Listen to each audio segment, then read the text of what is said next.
And that's the difference. To me, I want to feel invested. And those types of styles of promo, you're hanging on every word. And I hope that there are some young wrestlers in the business that, whether they see just that clip on social media, there's still a lot to learn from you, Double A. And that's just a perfect example of how you can truly tell your own story and bring in the reality, even though it's woven into a wrestling storyline. But everything you said was 100% spot on. Well, one of the compliments that I'm paid when I see people out and they go back to reliving these days, and when they see this, I think this falls in that category. Four Horsemen had a lot of, you had Ric Flair, who was over the top, and, wild man. You had Tully Blanchard, who had a great interview style. J.J. Dillon, very articulate.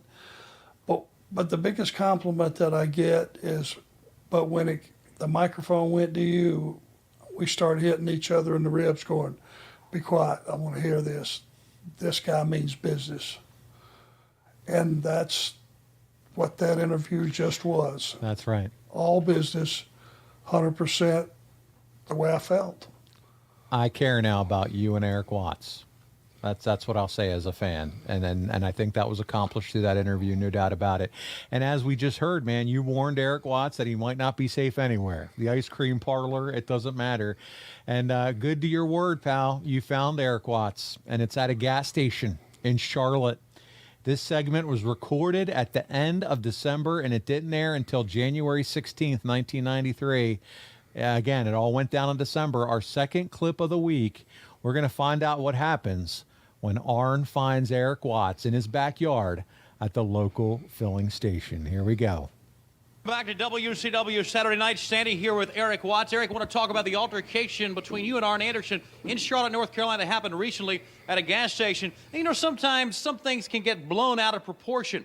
And after the statements made just last Sunday here on TBS in the main event, and the actions, of course, at Clash of the Champions that suspended you from action that night, we had a call the offices of World Championship Wrestling from some fans who were there and had it on home videotape exactly what happened. I want to get your comments on what happened after we take a look at the videotape, okay? Well, let's take a look. Okay, let's take a look at that videotape. Who's that, man?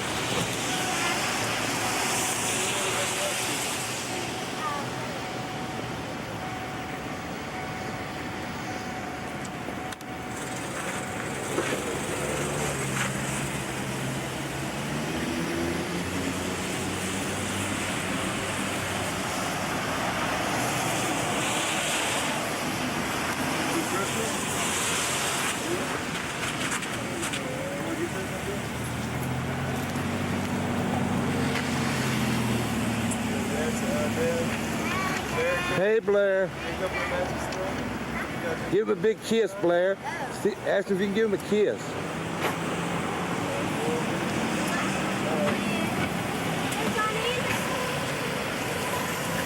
Hey, I told you I'd catch your ass out here somewhere, didn't I? What's your problem? Didn't I tell you?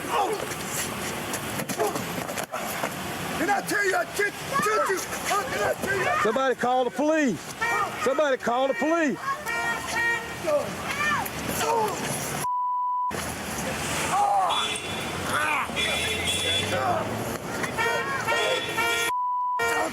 I told you what I tell you.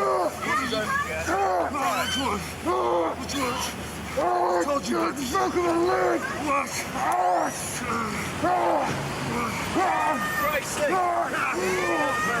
Here's the police. You breaking my leg. Problem. Big smoke.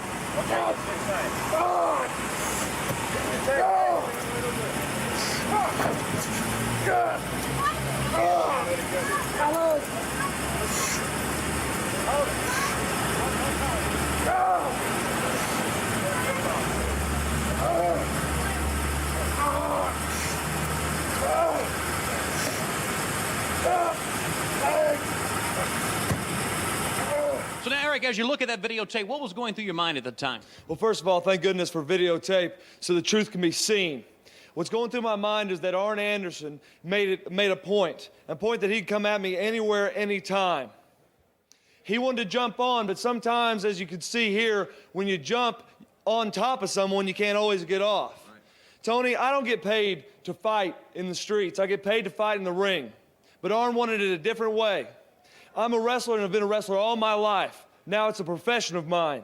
And let me tell you what, in any street fight or fight in the match, I'm going to get you on the mat. And once I get you on the mat, I'm going to put the STF on. And once I put the STF on, only the ref can pull me off. And in this instance, there was no referees. The only thing that kept him from saving his leg, if it's saved, is the police. Let me tell you what, Arn Anderson, anyone else that wants me, I'm an easy man to find. You can come get me. That from Erik Watts as we go back to the ring. There you go, man. As far as you interrupted the old meet and greet with little Susie and beat the shit out of him. There's something going on at Charlotte, parking lots, gas stations. Shit goes down at these places back in these days. Yeah, gas stations are not a safe place, obviously. Oh man, you and the Zubaz pants come sprinting out. Do you remember this? This had like the home video feel. It was cool. This the way it was laid out, I let the cat out of the bag. The whole thing was my idea. The one thing that we blew is somehow between Doug Dillinger who was a Charlotte police officer and was there on scene to help make sure things didn't go south. But the little girl, the dad, all that, they were just legitimate bystanders. They were not smartened up. They had no idea what was about to go down. If you look at the guy trying to pull Erik off of me, he was at a loss. He really didn't know what to do. He was trying to pull on Erik, and he's looking for somebody to come out of the store. Here's the big faux pas. Somebody forgot to notify the cops. Get out of here. So the cops and their intervention there was all legitimate. Cuffing him and the whole night. They threw him against the car and put the cuffs on him. Yeah, I mean, it just so happened we were right downtown, almost where the police station was, and it didn't take very long. Somebody called it in right away. So by the time it got unraveled a little bit later, I mean, they were a little pissed that somebody failed to call them and let them know. But it had that air of legitimacy as far as the fighting part of it, and the intervention by the police. From the sit-down interview with Jesse to now this clip, maybe not so much Watts with Tony afterwards. He's still green on the mic. I get it. But, man, I'm in. I mean, that was awesome. The legitimacy of your interview and then you saying, I told you so. Here I am. We're in a parking lot. Again, you and the little girl. I don't care if kissing on the cheeks, whatever. I'm going to come smack you in the cheek. MFer. I mean, you're even yelling ass. They're, you hear them beep, beep. I mean, everything. The whole situation is just really good. I thought it was well done on everybody's part. Yeah, well done. Well done.